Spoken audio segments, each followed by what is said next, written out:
बिहारी लाल की। श्री सद्गुरुदेव भगवान की। श्री अनंत कोटि कंदर्प कमनीय भगवान की।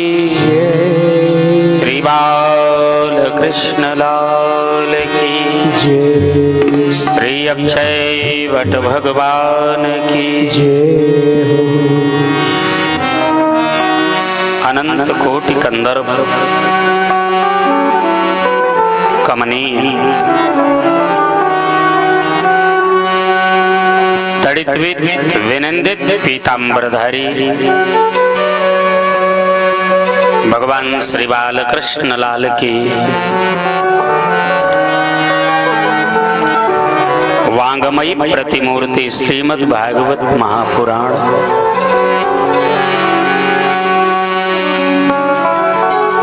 सप्ताह रसास्वादन सत्र समारोह के पतित पावनी द्वितीय परम महाराज प्रथम दिवस की द्वितीय वेला में पदार्पण किए हुए अतिशय धर्म प्राण सज्जनों, अतिशय भगवान के श्री चरणों में अनुराग रखने वाली परम वंदनीय हमारी बहनें, हमारी माताएं, हमारी बेटियां, आदरणीय यजमान महोदय श्रीमान ओम प्रकाश उपाध्याय जी और उनके अनुज श्रीमान विजय कुमार उपाध्याय जी, बहुत ही सौभाग्य आप युगल मूर्तियों के उदय हुए हैं, जिसके परिणाम स्वरूप आज यह दिव्य कथामृत श्रवण करने का पुनीत अवसर हम सबको प्राप्त होने चल रहा है।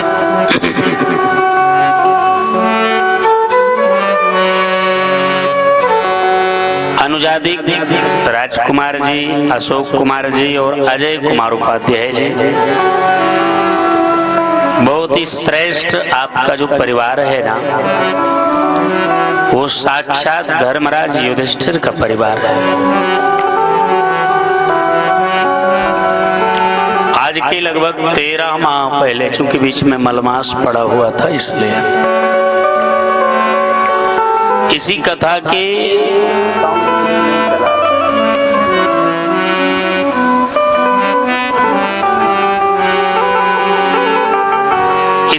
के प्रारंभ होने के दिवस थे वासंतीय नवरात्र। यही नवरात्र प्रतिपदा को ही कलश यात्रा थी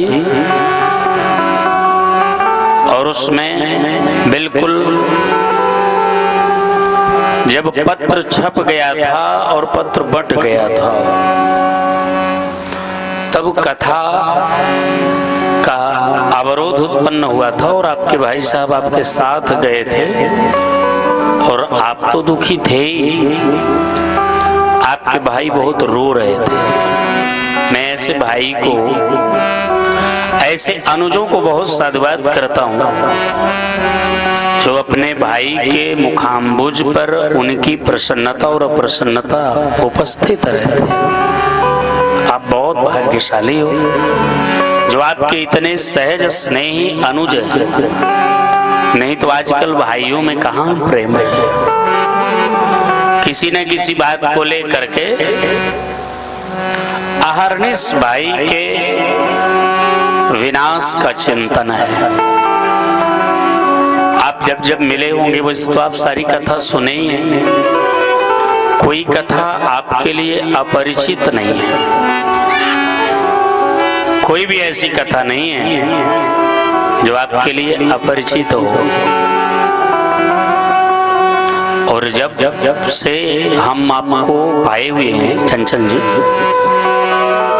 लगभग 50 कथा में कौशाम्बी, प्रयागराज और प्रतापगढ़ 3 जनपद के अंतर्गत जहां भी हमारी कथा हुई है, आदरणीय ओम प्रकाश उपाध्याय जी वहां जरूर पहुंचे हैं। बड़ी दौड़ है इनकी इस अवस्था में, बड़ी दौड़ है। अभी सुल्तानगंज से जल लेकर के देवघर तक पैदल जाते हैं, जो बहुत बड़ा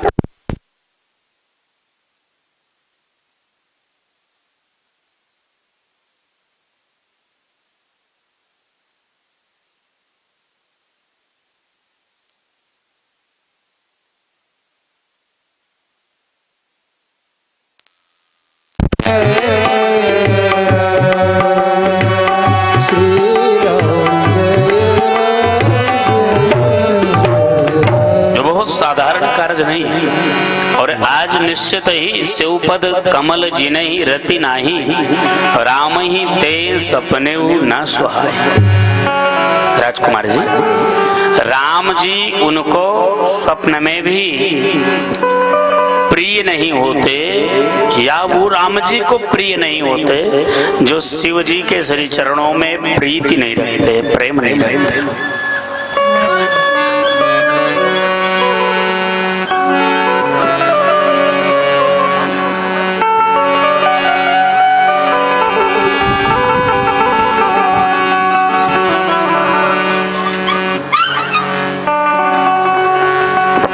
इसलिए निरंतर उत्तरोत्तर मेधवान स्नेह का ही यह प्रतिफल है, जो कि आज हम इस कथा में सनैह सनैह एकीभूत हो रहे हैं। मुझे अच्छा लग रहा है, ज्यादा अच्छा ये लग रहा है कि आप लोग दूर दूर बैठे हैं, मेरी पहली सलाह है।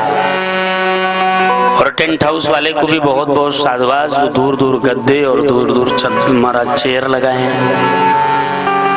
आप सभी से हमारा अनुरोध है कि आप लोग थोड़ी दूरी बना करके ही बैठें, एक दूसरे से बहुत सामीप्यता न रखें, बीच बीच में बोलते न रहें, हाल चाल न पूछें, इसलिए कि समय बहुत विपरीत चल रहा है।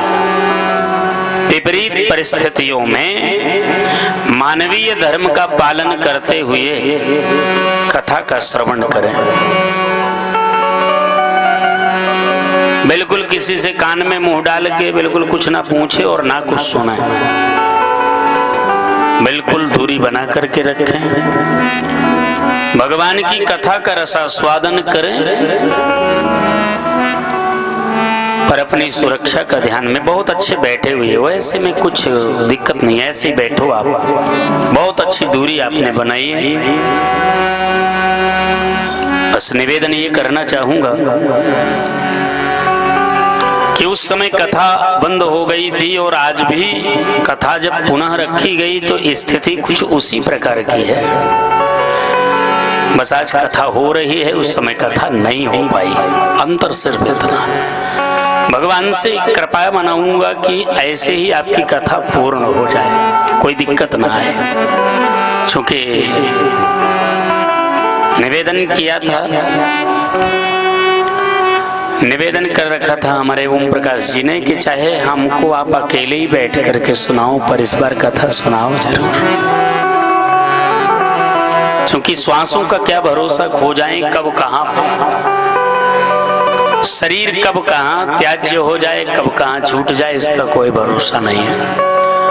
इसलिए इस दृढ़ प्रतिज्ञा का फल है कि आपकी कथा हो रही है।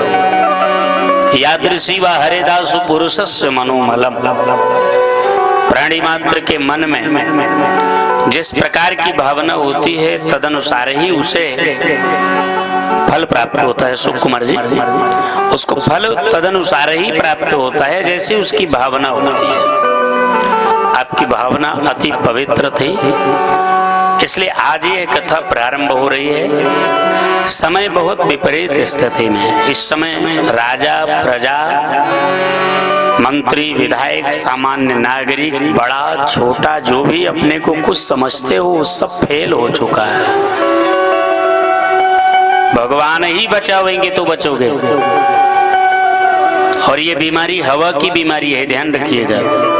ये हवा में तैर रही है, इससे आप नहीं बच सकते। सरकार की सलाह का पालन करना हमारा धर्म है। सरकार और बड़े बड़े जो डॉक्टर कह रहे हैं उसको न्यायपूर्वक अपने जीवन में फॉलो करना हमारा कर्तव्य है।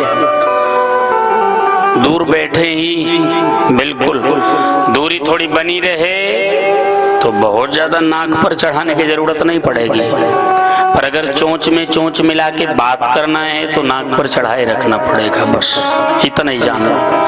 तो अपनी थोड़ी दूरी बना के रखो। हर आदमी एक गद्दे पर 2 ही व्यक्ति बैठे, वो चाहे मानव हो चाहे मानवी हो, 2 से 3 ना बैठे। जगह की कमी नहीं है, ना तो गद्दे की कमी है और न ओम प्रकाश उपाध्याय जी की व्यवस्था की कोई कमी है। और यदि ऐसे बैठ करके पूरे जीवन भी कथा सुनेंगे तो आपको कुछ होने वाला नहीं है। बस चोंच में चोंच ना मिला है, इसका ध्यान सब रखें, चाहे वो मानव हो और चाहे मानवी हो। अथवा जहां तक हमारा संदेह लाइव फेसबुक के माध्यम से जा रहा है, वो लोग भी जहां भी हैं अपने आप में थोड़ी दूरी बना करके। और जानते हो ये हवा की एक बीमारी है, हवा में चल रही है, किसी ने देखा नहीं है। जैसे हवा को किसी ने नहीं देखा है ना, उसी प्रकार इस कोरोना वायरस को किसी ने देखा है क्या? कोई कुछ पुष्टि कर पा रहा है क्या? इंजेक्शन लगाए जा रहे हैं, जिनको 2-2 बार इंजेक्शन लग रहा है उन्हें भी बीमारी पकड़ रही है कि नहीं? सुन रहे हैं? जो लोग 500 लोगों के घेरे में हैं उन्हें भी बीमारी पकड़ रही है। 500 लोग जिनको घेरे हुए हैं, बैठ जाइए अजय जी, 500 लोग जिनको घेरे हुए हैं उन्हें भी बीमारी पकड़ रही है, किसी को छोड़ नहीं रही। अब इस समय भगवत कृपा की आवश्यकता है, संसार को, किसी एक व्यक्ति को नहीं। ये सार्वजनिक विपत्ति है, ये सार्वजनिक आपदा है, ये सार्वजनिक एक प्रकृति का वायलेंस है। ये हमारे द्वारा किए गए अपराधों का हमें दंड प्राप्त हो रहा है, ये बिल्कुल पक्का समझ लीजिएगा। प्रकृति पर जब अपराध बहुत बढ़ता है, बहुत अधिक अपराध बढ़ जाते हैं, स्पेशली मनुष्य अपने कर्म को जब विस्मृत कर जाता है, चंचल जी अपने मार्ग से हट जाता है, तब पृथ्वी पर अत्याचार होता है। बड़ा जानवर छोटे जानवर को खाए तो बड़ी बात नहीं है, वो जानवर खाते ही रहे। मछली केचुए को खाई है, मछली को बड़ी मछली ने खाई है, बड़ी मछली को मगरमच्छ आदि ने खाई है, ये कोई बड़ी बात नहीं है। गड़बड़ तब हो गया जब मनुष्य गाय भैंस बकरा ऊंट मुर्गी हाथी बतख भैंसा सब खाने लगा, ये मनुष्य खाने लगा। आज ये बीमारी भी उनको ज्यादा सता रही है, ध्यान रखिएगा। एक पक्ष में तो नहीं कह रहा हूं कि केवल सात्विक व्यक्ति को नहीं सता रही है, पर सात्विक व्यक्ति की कहते हैं कि इम्यूनिटी ज्यादा है। ये गांव घर के लोग हैं भैया, इनके पास इतना पैसा नहीं है, इनके पास ये पैसा है कि आलू की भाजी खा ले भला हमारे गांव वाले, और थोड़े से ये रोटी इनको मिल जाए पेट भर तो ये अपने को धन्य समझते, अपने को बड़ा समझते हैं। हमारे गांव का व्यक्ति बड़ा संतोषी होता है, हमारे गांव का व्यक्ति बड़ा संतोषी होता है। एक शोध में आया कि जिन लोगों ने पनीर बहुत ज्यादा खाए हैं, जहां पनीर का प्रयोग ज्यादा हुआ है वहां कोरोना ने ज्यादा अपना कहर ढाया है। और आज हम चाहते हैं कि बिना पनीर के कोई काम ना हो, और पनीर फाड़ना, दूध फाड़ना, हमारे यहाँ फटे हुए दूध को अशुभ माना गया है, हमारे यहाँ का नियम है।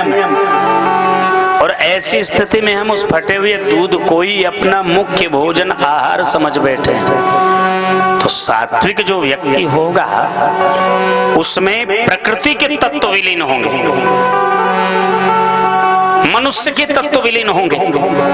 पशु की अवस्था कम होती है कि मनुष्य की, बता दीजिए बस। अरे गाय भैंस की अवस्था 15 से 20 साल होती है, 2-3 साल में बच्चे होने लगते हैं, 7-8 बच्चे देने के बाद उसके वो पुरखिन हो जाती है। बोलो ना, 11-12 साल में एक गाय पुरखिन हो जाती है, एक भैंस पुरखिन हो जाती है, एक बैल पुरखा हो जाता है घर का। बोले हमारे घर का पुरखा है। आप विचार करिए, मनुष्य को शतायु बनाने के लिए शास्त्र ने 7 पत्तियों का प्रयोग करने को कहा। कि नहीं कहा? इसी को खा करके मनुष्य शतायु रहता था। जो भी जहां तक सुन रहे हैं वो ध्यान दे एक एक वाणी पर। मनुष्य को शतायु बनने के लिए शाक पत्तियों को, शाकाहारी हनुमान जी, मांसाहारी रावण के यहाँ के सारे लोग, अकेले हनुमान जी कछु मारे सी कुछ जने जौन बहुत पास में तो सांस ही नहीं लिए दोबारा। जिसको पड़ा वो किरत उठा नहीं। जो ज्यादा पहलवान थे, थोड़े रेंग रहे थे, उनको मसल दिया, कछु मारे सी कछु मर्दे से।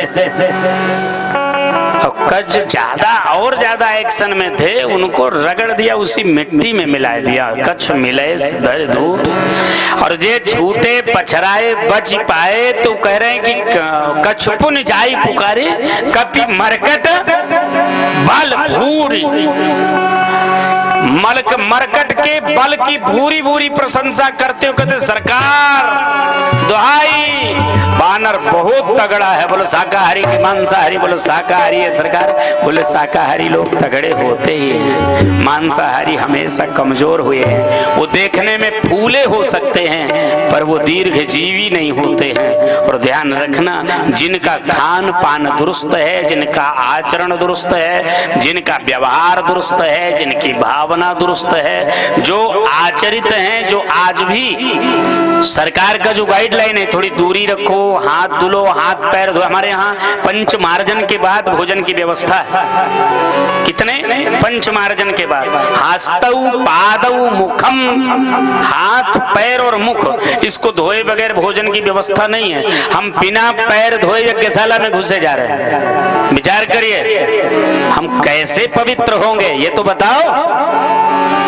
कैसे पवित्र होंगे? भोजन करने की बात दूर, हम यज्ञशाला में घुसे जा रहे हैं। बिना पैर धुले हम हवन करने चले जा रहे हैं। मोजा पहने हम 70 दिन का धोआ मोजा, रे बाप रे, और हम मोजा पहने घुसे जा रहे हैं हवन करने। बड़े भारी VIP हम बने है ना। हमारे यहाँ महाचंडी महायज्ञ हुआ था तो देखें, उसमें कोई व्यक्ति सिला वस्त्र पहन के नहीं घुस पाया 11 दिन तक यज्ञशाला में। आचार्य डॉक्टर नीरज पाराशर जी का पहला आदेश था कि कोई भी व्यक्ति सिला वस्त्र पहन करके, उस माघ के महीने में लोग शॉल ओढ़ करके और स्वेटर पहन करके केवल हवन करने घर से आते थे। यह वैदिक परंपरा है। जिसने आचार्य व्यास गुरु धर्म गुरु के नियमों को नहीं जाना, नहीं पालन किया, उसका नाश हो जाएगा, वो नष्ट हो जाएगा, वो बचेगा नहीं। ये ध्यान रखिए। अपने जीवन में गुरुजनों के द्वारा, व्यास जनों के द्वारा आचार्य पद्धति से जो नियम शास्त्र ने बताए हैं, उसी तरीके खाइए, उसी तरीके पहनिए, उसी तरीके रहिए। अपनी पुरानी पद्धति को स्वीकृति दीजिए। केवल इसी के लिए भागवत है। ये भागवत की जरूरत इस घनघोर कलयुग में ही पड़ी, सतयुग में नहीं होती थी। अच्छा, त्रेता और द्वापर में इसकी आवश्यकता नहीं पड़ी, क्योंकि सतयुग में तपस्वी रहते थे। तपस्वी। त्रेता किसका राज्य था? योगियों का। द्वापर में समाधिस्थ लोग रहते थे। और कलयुग में भोगी जन है, विषयी जन है, लंपट हैं। लंपट किसको कहते हैं? बोलो। जे लंपट परधन परदारा, दूसरों के धन और दूसरों की स्त्री को जो पाने की दृष्टि से उनको ताकते रहें, स्वानवत जीभ लपलपाते रहें, उनकी आंख निरंतर कामी बनी उनकी ओर झांकती रही, शास्त्र में इनको लंपट कहा गया है। दूसरों का धन देखा, दूसरों की गाड़ी देखी, दूसरों की प्रतिष्ठा देखा, दूसरों का घर देखा, दूसरों का वैभव देखा। यह गाड़ी हमहू को लेकर है ना। ये लंपट हैं। भगवान की कृपा से जो शरीर, जो पति, जो पत्नी, जो घर, जो वैभव, जो गाड़ी, जो घोड़ा, जो प्रतिष्ठा, जो आसन, जो वसन प्राप्त हो गया, उसी में हमारा जीवन चलने लगे। यह हमारी भगवत कृपा की प्रामाणिकता है। केवल इतने से जो विमुख हैं उनके लिए भागवत है। हम विमुख हो गए। भागवत की आवश्यकता क्यों? भोलेनाथ जी, भागवत की आवश्यकता क्यों भाई? भागवत की आवश्यकता इसलिए, बहुत गंभीर प्रसंग है, बिल्कुल प्रारंभ में धीरे से भागवत की ओर आना चाह रहा हूं, आ नहीं पा रहा हूं, क्योंकि मन जो है वो कोरोना ने अभी हरण कर लिया है उसका, तो अब धीरे धीरे उसकी तरफ आ रहे हैं। और आप लोगों के इस प्रथम दिवस पर इस स्ट्रेंथ में बैठने के कारण मुझे बड़ी प्रसन्नता प्राप्त हो रही। और इतनी सुंदर पद्धति में बैठे हो, दूर दूर बैठो, अपने पास कोई आए भी तो उसे बोलो कि प्लीज थोड़ा दूर रहो। अच्छा, हाँ, ध्यान रखो, जीते रहोगे तो व्यवहार फिर निभा लोगे, मर जाओगे अब वहीं बीमार हो जाओ, एक को आदमी घर नहीं आएगा। कोई जान ले कि आपके घर में कोरोना है तो कोई अगर आ जाए तो बताइएगा। सभी तब तक आपको पूछ रहे हैं जब तक आप स्वस्थ हो, जैसे ही आपके अस्वस्थ होने का संदेश समाज में जाएगा, अब वहीं बीमार हो जाइए, छींक दीजिए। पहले भी लोग बीमार होते थे, छींकते थे, खांसी आती थी, अब वहीं खांसी आ जाए तुरंत। अरे कल ही देखा हमने उनको, खांसी बहुत आ रही है, दूरी बनाइए उनसे।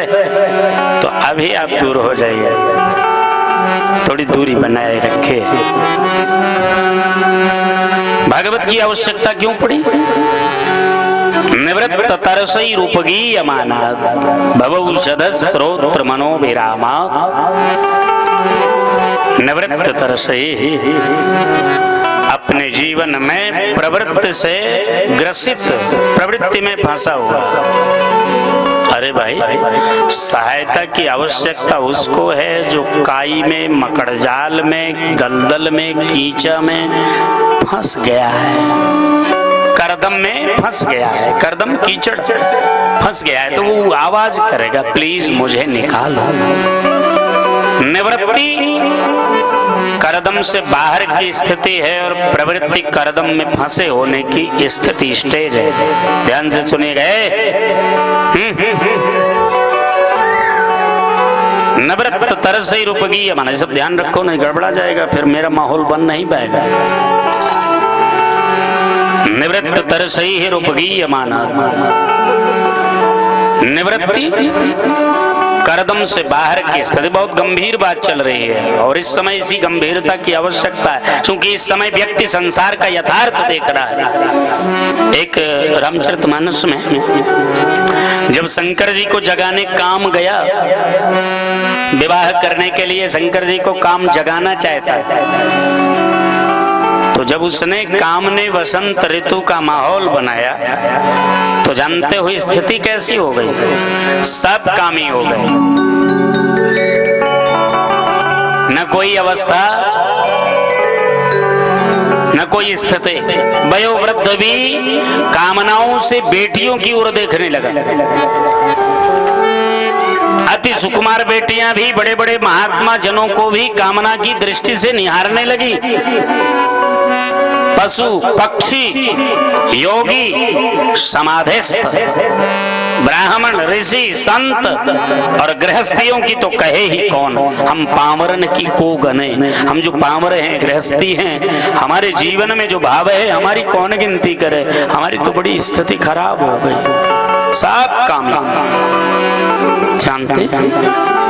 बाबा तुलसी जब रामचरितमानस लिख रहे थे तो तीसरे दिन ये प्रसंग आ गया उनकी राइटिंग में, लिखने में। तो जैसे ही ये प्रसंग आया कि सब कामी हो गए, बाबा तुलसी ने राम कथा लिखना बंद कर दिया।